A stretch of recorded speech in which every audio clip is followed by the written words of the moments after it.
दादा का जो मेन स्पॉट है वो तो आप लोगों को मैंने पीछे कंफर्म कर ही दिया कि अपने हिंदुत्व जो होता है अग्निदाह, तो किशोर दा का भी बाकायदा 13 अक्टूबर 1987 को बॉम्बे से खंडवा डेड बॉडी लाकर दाह संस्कार हुआ।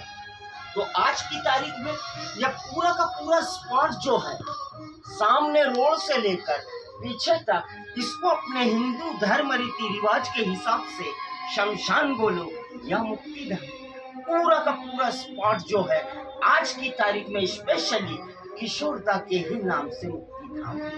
और आज वर्तमान में अपन लोग जो खड़े हैं और जो जी रहे हैं, भाई साहब ये तो सरासर कलयुग। वो सतयुग गया तो उसी सतयुग में कई किशोरदा का विद फैमिली ट्रम्प्स परिवार जो था पश्चिम बंगाल छोड़ खंडवा में आकर बस गया था।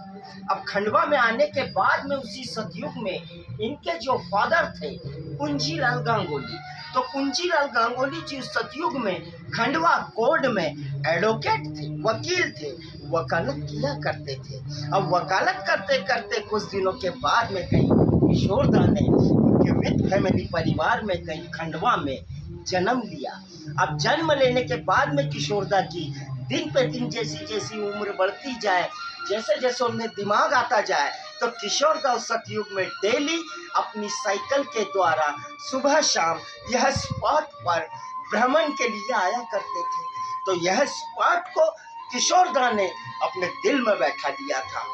और दिल में बैठाने के साथ साथ एक दिन विद फैमिली के बीच में बैठकर कंफर्म सचेत भी कर दिया कि मैं जिंदगी में कहीं भी रहूं, मेरे साथ में कोई अजीबोगरीब प्रकार की कोई दुर्घटना होती है तो मेरी डेड बॉडी को इधर उधर ना ले जाते हुए मेरे वतन पे ले जाके मेरा अंतिम दाह संस्कार करवाना। अब वतन बोले, जन्मभूमि बोले, तो आज की तारीख में यह पूरा का पूरा खंडवा डिस्ट्रिक्ट किशोरदा के ही नाम से चलता है।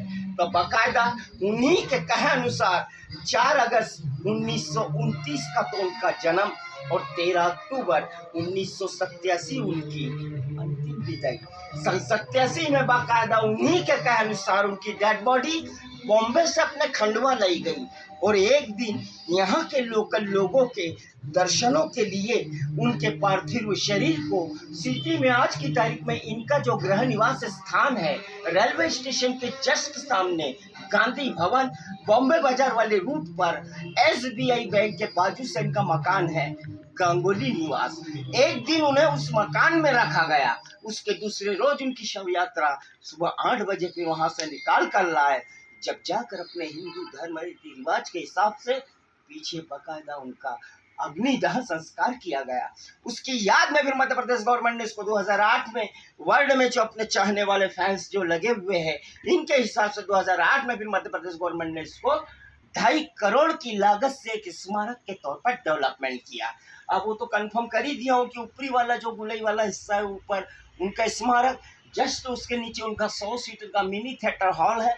तो यहाँ का जो आप देखने वाला सिस्टम आप जितना भी देख रहे हो यह डेली यूज ना होते हुए MP गवर्नमेंट साल में स्पेशली किशोरदा के नाम से यहाँ पर 2 कार्यक्रम करवाती है, जन्मदिन, पुण्यतिथि। उस दिन यहाँ का पूरा देखने वाला सिस्टम सुबह से शाम तक चलता है और उन्हीं से संबंधित उसके नीचे उन्हीं की मूवी बताई जाती है।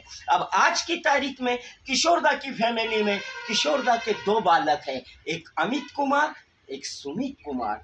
तो इनका जो छोटे वाला बालक जो है सुमित, उसकी तो मैं बिल्कुल भविष्यवाणी नहीं करना चाहता।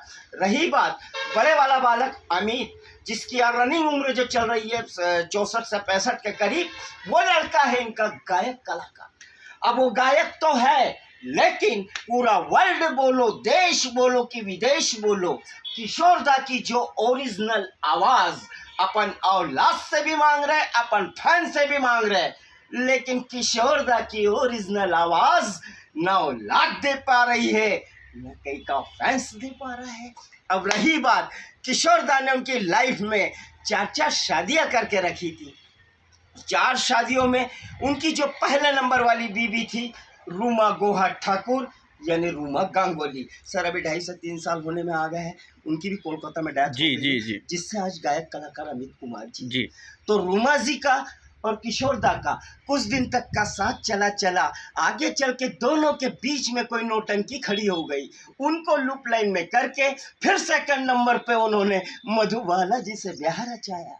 अब मधुबाला जी बोले तो उन्हें तो बेचारी को शुरू से ही दिल में कैंसर था।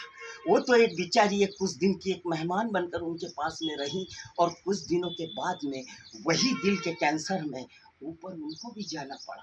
मजबूरी में तीसरे नंबर पर फिर उनको उनकी लाइफ में योगिता वाली जी से लव फेवर करना पड़ा। अब योगिता वाली जी बोले तो जात के तो बंगाली थे, फिर भी दुनिया में इन्हीं का जात भाई मिथुनदा किशोरदा दोनों में शुरू से ही 36 के आंकड़े। ना वो इनकी फिल्मों में काम करे ना ये उनकी फिल्मों में गाए। तो इनकी जो तीसरे नंबर वाली बीवी थी योगिता वाली जी, इनके पास से ट्रांसफर करके खुद मिथुनदा ले उड़े। मजबूरी में चौथे नंबर पर फिर उनको उनकी लाइफ में लीना चंद्रवरकर जी को लाना पड़ा। बराबर है। तो लीना जी का और किशोरदा का 13 अक्टूबर 1987 का फाइनल डे, 13 अक्टूबर 1987 को बीपी हाई होने से ये चल बसे। तो 13 अक्टूबर 1987 को जो डेड बॉडी के साथ में विद फैमिली विद परिवार जो किशोरदा का उनकी जन्मभूमि खंडवा जो आया था, वो उनके फैमिली ड्रम्स का फाइनल डे था।